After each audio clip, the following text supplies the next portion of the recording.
will now continue this exact conversation with another guest from the US. Her name is Allison, and she's one of the co-founders of a network called Subtle Asian Diabetics. Let's talk about it. Welcome. Hi, Steffi. It's nice to see you. Thanks for having me. Nice to see you here as well. Allison, share a little bit about your personal journey and how this network came about.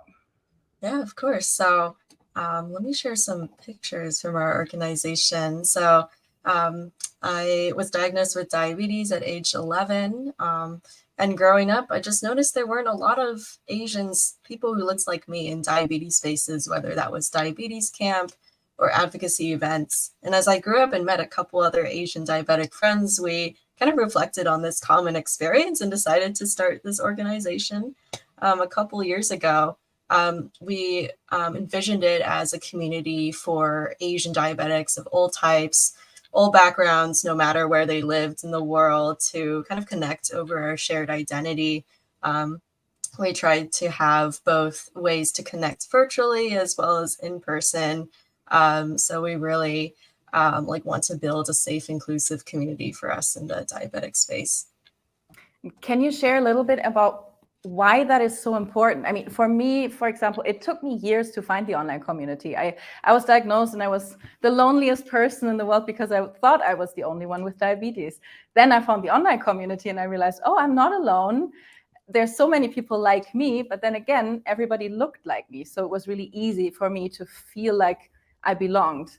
And that's different if you have a different background. Can you elaborate a little bit more? Right. I think finding people can connect with you on these multiple levels, whether that's the culture, the chronic illness, just like the types of like foods you grew up eating that should bring you like a lot of joy. I feel it's really important for diabetics of any, type and culture to have a space where they feel belonging.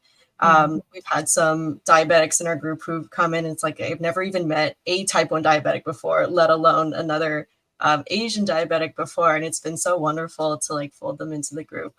Of course, like I mentioned like the food all the time, but it's something we constantly talk about, like how do we take insulin for hot pot or Korean barbecue? I can certainly relate to that.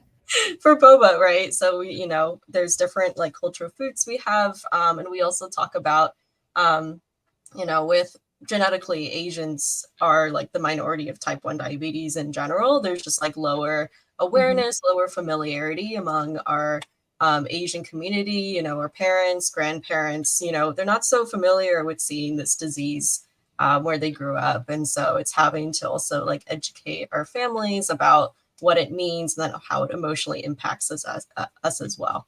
Yeah. I think many of the people who are watching and listening in right now will feel inspired by this because you're based in California, right? This Correct. Could be something that could be set up everywhere in the world for many different groups. Do you have any tips for anyone who's watching and who's thinking like, maybe I should do this in my city? Right. Yeah. Start by finding these local platforms, ways that, diabetics or people with chronic illness can get in touch with each other in your area.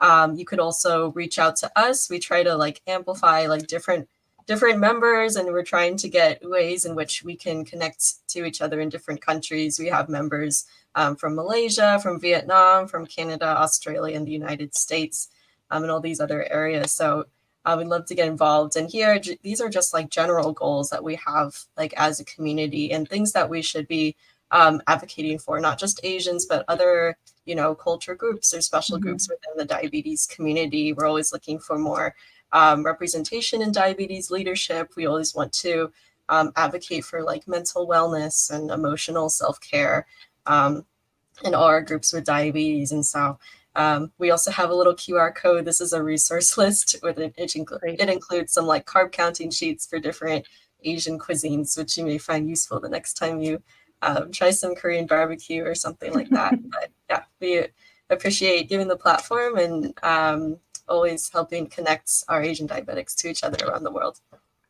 Thank you so much. I think this is a fantastic initiative, and I really hope that it inspires many more out there. And good luck, and we hope to see you again soon. Thank you.